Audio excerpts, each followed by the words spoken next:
Parliament ప్రత్యేక సమావేశాలకు మోదీ సర్కార్ పిలుపునిచ్చింది. జూన్ 24వ తేదీ నుంచి జూలై 3 వరకు సమావేశాలు నిర్వహించనున్నట్టు కేంద్ర పార్లమెంటరీ వ్యవహారాల శాఖ మంత్రి కిరణ్ రిజిజు ప్రకటించారు.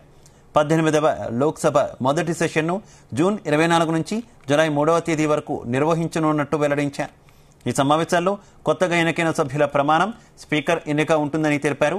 ఇక రాజ్యసభ జూన్ 27వ తేదీ నుంచి మొదలై జూలై 3 వరకు కొనసాగనున్నట్టు ప్రకటించారు. జూన్ 27న ఉభయ సభలను ఉద్దేశించి రాష్ట్రపతి ద్రౌపది ముర్ము ప్రసంగించనున్నారు. ఈ ప్రసంగంలో రానున్న 5 ఏళ్లలో ప్రభుత్వం చేయబోయే అభివృద్ధి, సంక్షేమ కార్యక్రమాల గురించి వెల్లడించనున్నట్టు తెలిసిందే. రాష్ట్రపతి ప్రసంగం తర్వాత ప్రధాని మోదీ తన మంత్రి మండలిని పార్లమెంటుకు పరిచయం చేయనున్నారని కిరణ్ రిజిజు తెలిపారు.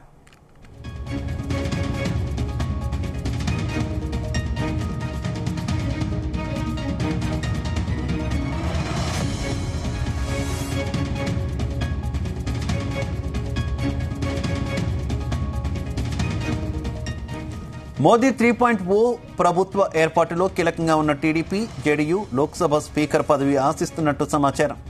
సభాపతి పదవి తమకు ఇవ్వాలని అధికార బీజేపీ మిత్రపక్షాలైన టీడీపీ, జేడీయూ పట్టుబడుతున్నట్లు తెలుస్తోంది.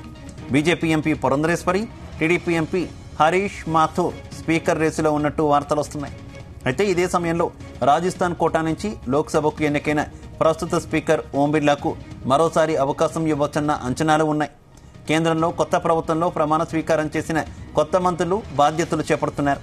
ఈ క్రమంలో లోక్సభ కార్యకలాపాలు నిర్వహించేందుకు స్పీకర్ను ఎన్నుకోవాల్సి ఉంది. దీంతో ఇప్పుడు స్పీకర్ ఎన్నిక ఆసక్తికరంగా మారింది.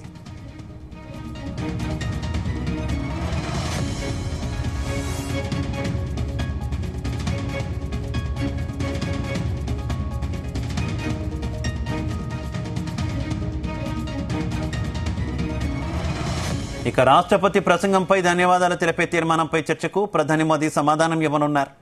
ఈ చర్చలో వివిధ అంశాలపై ఎన్డీఏ ప్రభుత్వాన్ని ఇరుకన పెట్టేందుకు ప్రతిపక్ష పార్టీ నేతలు సిద్ధంగా ఉన్నట్టు ప్రభుత్వ వర్గాలు భావిస్తున్నాయి. ఈ నేపథ్యంలో స్పీకర్ పదవి అనేది బీజేపీకి కీలకంగా మారింది.